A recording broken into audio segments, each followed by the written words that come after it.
Olá, sejam bem-vindos a mais uma edição do programa Ação Parlamentar. Nosso convidado de hoje para um bate-papo é o líder do Democratas aqui na Assembleia, eleito pela primeira vez para o cargo de deputado estadual. Estamos falando de Edson Magalhães. Meus colegas, minhas colegas de parlamento. O parlamentar conquistou uma cadeira na Assembleia Legislativa após receber quase 25 mil votos.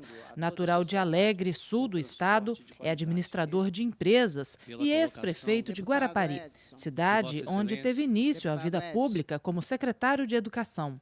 Edson Magalhães atualmente preside a CPI do Transcol e a Comissão Parlamentar de Infraestrutura e Mobilidade Urbana. Deputado, muito obrigada pela participação do senhor aqui conosco hoje. Obrigado a você, Verônica. Obrigado a todos os capixabas que nos assistem através da TV Alice.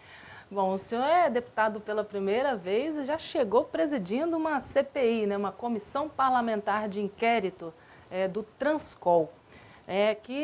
Essa CPI surgiu, na verdade, a partir de uma representação do Ministério Público, protocolada este ano, 2015, que apontou 16 indicativos de irregularidades.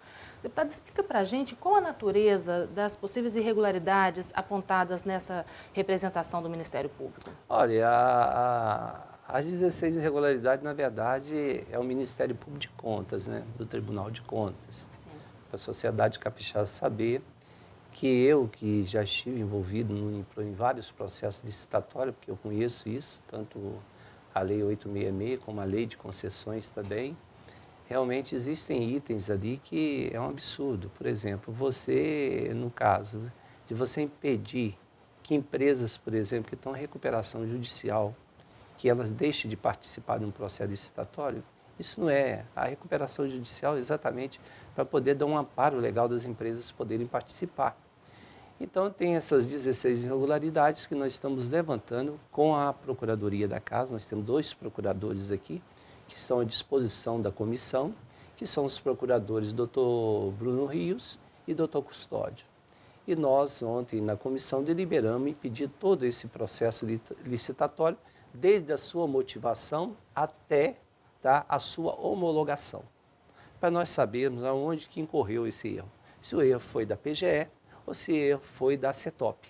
Então, nós vamos agora, a partir desse estudo, dessa análise, toda essa documentação, nós vamos chegar. Daí para frente, a gente vai deliberar sobre outros assuntos. Se nós vamos convidar a empresa para vir aqui, nós já solicitamos o Tribunal de Contas, que também nos encaminhe um técnico no tribunal, para que nós possamos reforçar essa CPI na análise mais profunda, que é preocupante, porque hoje, se você analisar do ponto de vista da qualidade hoje, praticamente hoje 90% das cidades brasileiras hoje sofrem com questão do transporte coletivo urbano. Tem a questão do subsídio também, que é repassado do Estado para o sistema de transporte. Olha, o sistema de transporte coletivo urbano, ele funciona o seguinte: quando ele tem qualidade, porque se nós formos falar em transporte coletivo urbano, nós temos que pegar a França, por exemplo, como exemplo. Nós temos que pegar a Espanha, que são pioneiros em transporte coletivo urbano, próprios Estados Unidos, essas coisas. O que acontece? Nós temos 3 elementos importantes numa concessão. Primeiro, que é a questão do meio ambiente, a sustentabilidade. Quanto mais ônibus nas ruas, menos poluentes, melhor para a sociedade. O segundo ponto é a questão econômica, que entra a questão da participação do governo, que é necessário sim, por que não? Para que você tenha uma tarifa baixa. E a terceira questão é a questão social. É se esse transporte ele está à altura das pessoas, em qualidade, em tempo, essas coisas todinhas. É isso que nós temos que mergulhar nessa CPI para que nós possamos respaldar a sociedade capixaba com relação ao transporte de qualidade. Agora, esse assunto, né, não é de hoje, já tem algum tempo que algumas autoridades já vêm mencionando sobre a necessidade de fazer mesmo uma apuração sobre esse sistema de transporte aqui da Grande Vitória. De qual período estamos falando, deputado? De 2014, de licitação de 2014? Não, nós estamos falando do período que esse processo licitatório ele aconteceu em 2013. Ah, sim. Tá? O que é mais engraçado disso tudo, que nós estamos também, que isso é uma notícia que chegou à comissão, que em 2000, no governo Paulo Artung, foi feito um trabalho de consultoria, de levantamento em campo. O que é isso aí? Você estuda um itinerário, você estuda todas as propostas para você ter um projeto básico. Então, para você implantar o serviço de transporte coletivo. E é engraçado que no governo passado, tá, ele também contratou uma empresa de consultoria. Se essas empresas, tá, elas levantaram os mesmos pontos que uma levantou, por que contratar uma outra empresa? Então, tudo isso agora vai cair assim na comissão para que nós possamos realmente... não estamos aqui, evidentemente, para acusar ninguém, longe disso. Eu acho que qualquer acusação prévia, isso é muito ruim do ponto de vista até do profissional. Acho que nós temos que ter uma participação da CPI de forma impessoal, de forma profissional e, acima de tudo, de uma forma que a gente realmente pode atender, né, os anseios da população capixaba. Como o senhor mencionou, então as apurações vão ser feitas já tendo como base alguma documentação. Já está sendo feita a juntada de documentação? Sim, nós já pedimos tudo, Verônica, a CETOP, a Secretaria de Transporte e Obras, que nos envie todo esse processo licitatório para que nós possamos realmente fazer um estudo profundo sobre isso. E também dos próprios técnicos do Ministério Público. O Ministério Público de Contas, na verdade, eles é um órgão que ele denuncia. Sim. Tá? Porque, na verdade, quem faz todo o trabalho de auditoria é o Tribunal de Contas. É que eles estão no mesmo prédio, mas são autônomos, né? Tanto o Tribunal como o Ministério Público de Contas. Seria mais ou menos assim, você tem um Tribunal de Justiça e você tem um Ministério Público aqui. Então, o Ministério Público de Contas, não é ele que vai nos encaminhar esse técnico. Aí quem encaminha é o Tribunal por conta do setor dele que avalia todas as licitações e concessões. O senhor mencionou agora há pouco também que não vai fazer acusação, né? A intenção dessa CPI não é fazer acusação. Verônica, o mais preocupante disso tudo é uma coisa, que houve irregularidade, tá? Houve. Elas aconteceram? Aconteceram. Agora, uma coisa é certa, são dois consórcios. Nesses dois consórcios, evidentemente, são todas empresas envolvidas. A gente sabe disso, que isso é prático. Você tem uma empresa única hoje para fazer a prestação de serviço de transporte coletivo urbano, isso é muito difícil, porque você tem que ter um quantitativo muito grande de ônibus. Tá? Então, por conta disso, o que nós estamos fazendo, assim, que eu acho que é uma coisa razoável, tá? É de você poder verificar essas irregularidades e depois nós estudarmos, porque o que o Tribunal de Contas fala, tá? O Ministério Público de Contas e o Tribunal de Contas, principalmente o Ministério Público de Contas. Ele pede a revogação desse processo, diante das irregularidades. Você imagina que você revogar um processo desse, como eu te falei aqui, que você precisa de muitos ônibus para poder fazer esse serviço. Como que a sociedade vai ficar sem a prestação de serviço? Você revoga, e aí? Tem uma coisa que ampara que você revoga e que a empresa, por um prazo de 90, 120 dias, ela está obrigada a atender esse serviço, porque é o tempo que você tem que ter para fazer outra licitação. Mas não se faz uma licitação de uma concessão com menos de 6 meses. Então, isso é preocupante. Bom, a CPI do Transcol, ela tem 90 dias para poder apresentar, né, o relatório final, né, das suas atividades, das suas apurações, como qualquer outra CPI que é aberta aqui na Assembleia. Mas também há a possibilidade de estender esse prazo, caso haja necessidade, né, deputado? Você pode pedir a postergação tranquilamente dela. O senhor acredita que vai haver essa necessidade? Não sei, isso vai depender dos estudos. Ok. Bom, para quem tiver interesse em acompanhar os trabalhos desta CPI, todas as reuniões são abertas ao público e acontecem semanalmente aqui na Assembleia. Quem não puder estar presente aqui pode acompanhar também por meio da nossa TV Alice, né? A nossa programação ela é divulgada diariamente no Diário Oficial, que fica no nosso site, que você confere aí na tela, e você pode acessar lá e ver os dias certinhos que a gente Todas as quartas-feiras. Aqui presencialmente todas as quartas-feiras, né? Meio-dia é o início após a sessão de quarta. É isso aí. Bom, deputado, o senhor também preside a Comissão Permanente de Infraestrutura e Mobilidade Urbana, que acaba estando ligada, né, o tema acaba um pouco ligado à questão da CPI. É um bom momento, então, a partir desse trabalho aí que a CPI tem feito, né, que provocou, É um bom momento para discutir outras questões, por exemplo, como a superlotação, como a gente já mencionou antes. Mobilidade hoje é o tema mais discutido hoje, que eu vou te falar, uma tese nova, mas muito antiga para a gente. Se você pegar hoje a questão da mobilidade urbana, em quem fez, assim, vamos dizer assim, um trabalho, tá, urbanístico, e quem fez um trabalho preventivo, se deu muito bem nessa, não é o caso do Brasil. Algumas cidades brasileiras, como Palmas e Tocantins, você tem um sistema de mobilidade urbana perfeito. Você tem a questão de Curitiba, mas nem toda cidade brasileira. Como eu te falei, hoje nós temos 10% de cidades brasileiras que você realmente pode implantar um sistema de mobilidade urbana perfeito. Caso contrário, não. Nós estamos falando em BRTs agora, nós estamos com esse negócio aí daqui na Leitão da Silva.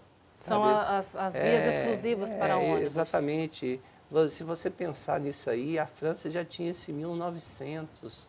Olha quantos anos nós estamos atrasados, 115 anos. Tudo no Brasil muito atrasado. Então, como que você vai implantar um trabalho desse hoje, sendo que as grandes centros hoje, as regiões metropolitanas, elas estão praticamente hoje congestionadas na questão de edifício, na questão de praça, e acima de tudo tem uma coisa pior do que isso, que tem hoje a questão, por exemplo, das invasões. Eu, quando fui como prefeito, eu sempre, todo tempo, eu bati nisso aí, que esse programa Minha Casa Minha Vida é um programa que nasceu morto. Isso aí é tão pobre, tão atrasado, ele atende a pessoa no primeiro momento, mas ele não tem uma função de qualidade de vida, tá, lá para frente. Então, nós precisamos de uma cidade onde que a gente pode realmente urbanizar. Então, nós queremos trazer esse tema aqui para o dia a dia, que não é só mobilidade, não. Hoje nós temos um negócio muito sério hoje no Espírito Santo acontecendo. Estão nas principais páginas hoje, tá? Nos principais jornais, que é a questão hoje novamente, de você não ter verba para poder tocar o aeroporto de Vitória. Coisa séria isso. São 543 milhões. Há quanto tempo esse aeroporto está parado? Aí você vem dizendo que o governo, por exemplo, quer, se for para privatizar o aeroporto, ele tem que esperar mais um ano. Então, hoje nós temos, por exemplo, carência de aeroporto no Espírito Santo. O Sérgio Vidigal lá, que é deputado federal, reivindica um aeroporto de cargas para a Sé, e nós reivindicamos um aeroporto que, do ponto de vista, tá, de gasto, hoje você faz um aeroporto em Guarapari com 50, 60 milhões para poder atender a questão turística, e isso é importante para o Estado. E nós temos já encaminhado isso aí, que o aeroporto de Guarapari é um aeroporto que não terá custo nenhum para o Estado e nem a União, porque a própria iniciativa privada se propõe a fazer. Então, esse é um tema que nós temos que discutir. E outra coisa que nós temos que entender, que é a questão portuária. O governo fala que vai construir um aeroporto lá em Kennedy, né? E outro aeroporto no norte, né? Um no extremo, outro no outro. Para o sistema de coamento da nossa produção, acho que essa ideia do governador Paulo Artur é maravilhosa. Agora, nós queremos, evidentemente, estar inserido dentro desse contexto para a gente saber quais são os impactos, que tudo quanto é desenvolvimento aí traz impacto. Agora, nós não podemos parar com o desenvolvimento de forma nenhuma. Nós temos que atrelar a um conceito de qualidade de vida, acima de tudo, respeitando as pessoas. Obrigada, deputado. A gente vai para um breve intervalo, voltamos já já.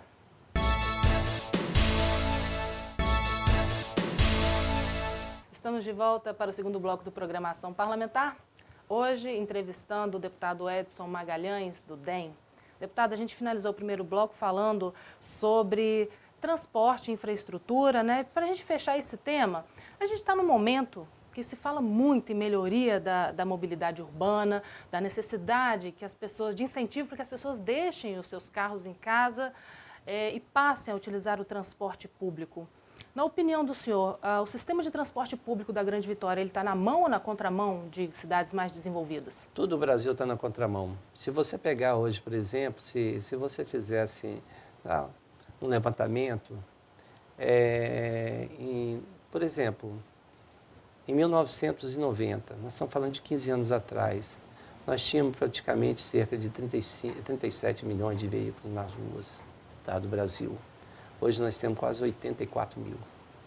Quer dizer, o Brasil passou por um período que a empresa automobilística, nas empresas automobilísticas, puderam assim, ter um lucro muito grande.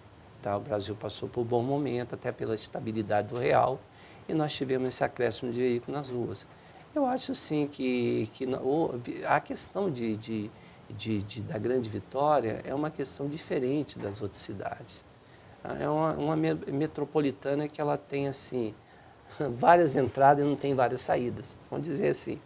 Vamos lá, uma coisa que nunca ninguém pensou. Vamos falar aqui de uma questão muito séria aqui. Todo esse remanejamento, tá, mercadológico que houve do centro de Vitória para a Enseada, isso não foi uma coisa mal pensada. Porque que aconteceu? Você saía de Cariacica, vinha trabalhar no centro de Vitória. Você, então, voltava dali, retornava dali. Sim. Você vinha de Vila Velha, então, a mesma coisa. Hoje não, hoje você tem Enseada. Então, se você pegar hoje, você vem o corredor de Cariacica, vem o corredor de Vila Velha, e ele encontra esse funil.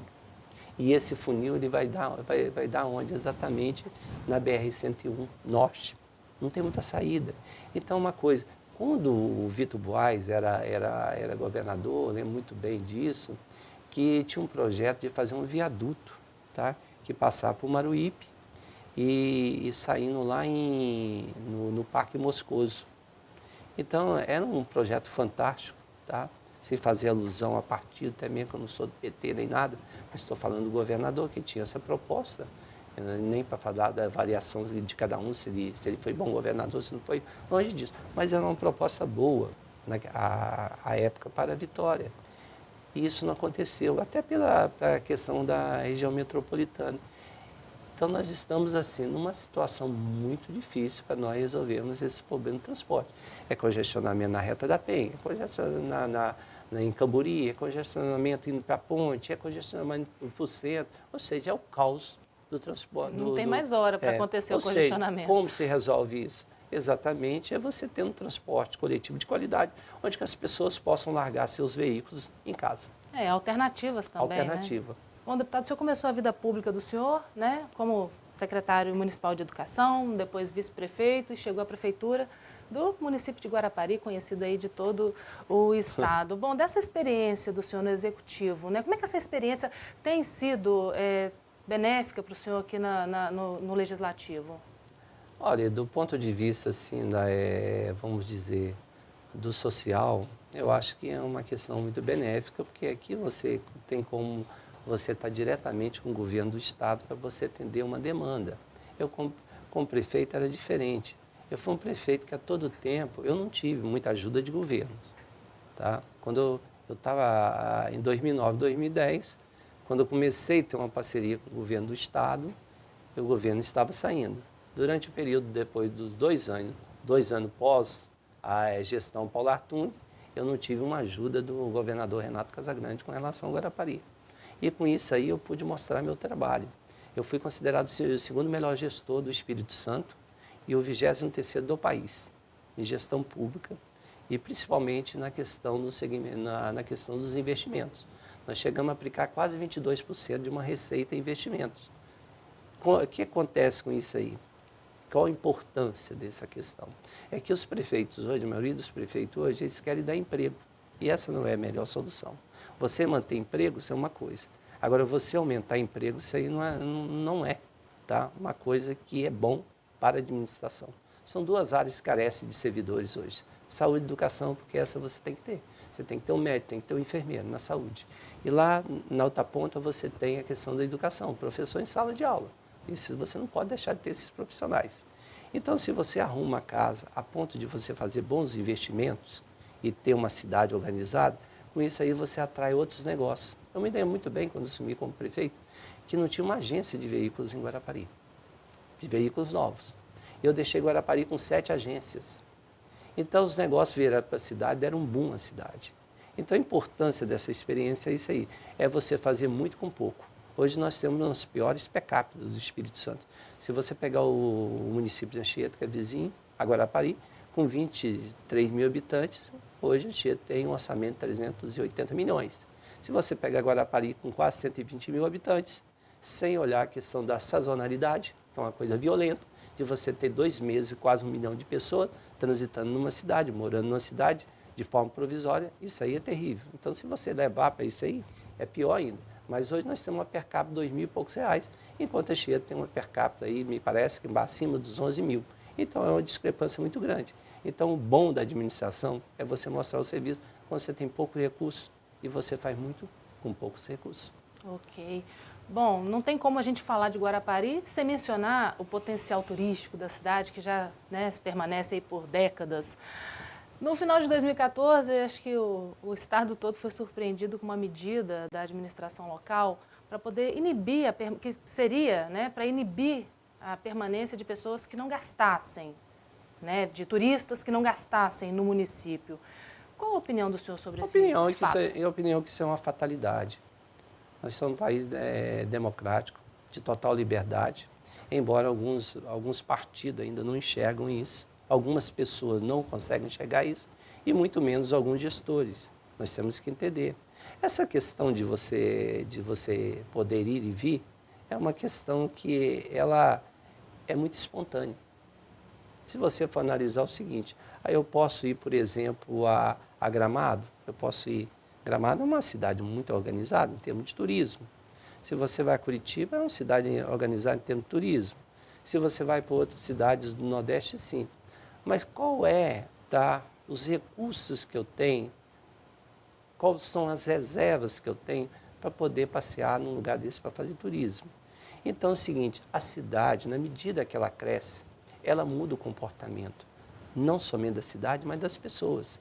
Se você tem uma cidade muito organizada, uma cidade com altos negócios, você vai ter uma população diferente. Se você tem uma cidade que requer, por exemplo, uma qualidade de vida menor, ou que você não tem outras grandes, né, vamos dizer assim, eventos que possam realmente aglomerar um número maior de pessoas, que essas pessoas possam procurar esse lugar, é diferente também. Então, acho que incorreu num erro muito grande, porque você, de forma nenhuma, você pode discriminar o ser humano. Isso foi uma discriminação.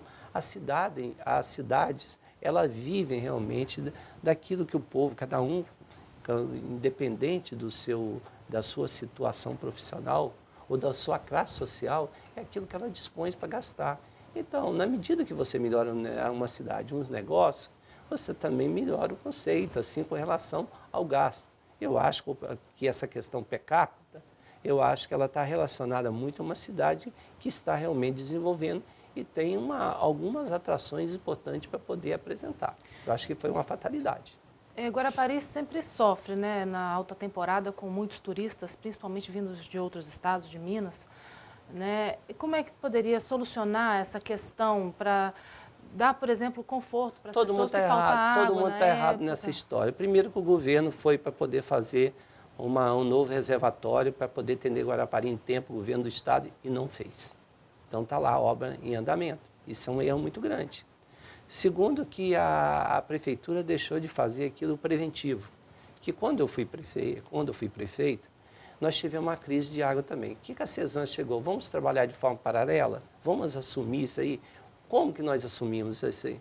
Você soltar uma folheteria, usar os meios de comunicação para poder chegar até as pessoas e falar a verdade. O que aconteceu em Guarapari? Não fizeram nada disso. Guarapari encheu. Então, houve esse erro de falta d'água. Ok, deputado, a gente está chegando ao final do nosso programa. Você quer deixar alguma mensagem? Eu quero deixar a mensagem aos capixabas, o seguinte, principalmente ao povo de Guarapari. Tá? Eu tenho uma responsabilidade muito grande com o meu estado, com a minha cidade, que eu amo tanto, Guarapari, e com a minha cidade onde eu nasci, que é Alegre. Nós temos Alegre numa situação muito grave, que é a questão de saúde. O hospital lá tem anos e anos que ele tenta ser, de certa forma, assim, que ele possa ser ampliado, tá? no que diz respeito à média e alta complexidade. Isso não está acontecendo. Eu tenho uma responsabilidade muito grande de ajudar, né? E a responsabilidade maior, sem dúvida nenhuma, é da onde que eu venho, onde que eu tive meus votos. Guarapari me deu quase 21 mil votos. Então, a responsabilidade é poder você levar, tá? Obras importantes para Guarapari. Essa questão do aeroporto é importante. A questão do canal de Guarapari, que é uma obra que está parada, é importante para que a gente possa melhorar o turismo. Nós precisamos de créditos na rede hoteleira para melhorar nossos hotéis. Ou seja, uma série de coisas. Precisamos de um corredor turístico na região sul. Falo isso para o governador, que compreenda Guarapari, Presidente Kennedy, porque hoje você, por exemplo, você sai de Guarapari, é lamentável. Você passa por mais de 150 quebra-molas. Você passa dentro de Anchieta, Piúma, aí vem Itaipava, vem Itaoca, você vem Itapimirim, você vem Marataízes. Quer dizer, você leva para fazer uma viagem dessa 2 horas, 2 horas e meia. O turista não quer isso. O turista quer realmente a chamada mobilidade urbana, onde que ele possa ir e vir. Porque o importante do turismo é você estar em Guarapari e visitar outras regiões próximas a Guarapari. É isso que acontece na região dos lagos. Então, nós queremos realmente poder, junto com o governador, de levar esse desenvolvimento para Guarapari. E outra coisa muito séria que nós estamos debatendo na casa aqui é a questão de telefonia móvel. É um absurdo. Como é que você pode ter torres em Guarapari de telefonia móvel para atender 120 mil habitantes, quando você chega no verão, você tem que atender 1 milhão. Você não dá cobertura. Internet não funciona, telefone não funciona, isso vira uma loucura. Quem é prejudicado nisso mais? São os moradores de Guarapari. Ok, deputado, olha, muito obrigada pela presença Obrigado do senhor você, mais uma Verônica, vez. obrigado a todos os profissionais aqui, tá, da TV Ares. E foi muito bacana esse bate-papo com você, eu estou à disposição. A gente que agradece. Encerramos mais uma edição do Programação Parlamentar. Para entrar em contato com o deputado Edson Magalhães, basta escrever para o e-mail dele, edsonmagalhães@al.es.gov.br. Continue com a nossa programação TV Ares, Canal Cidadão.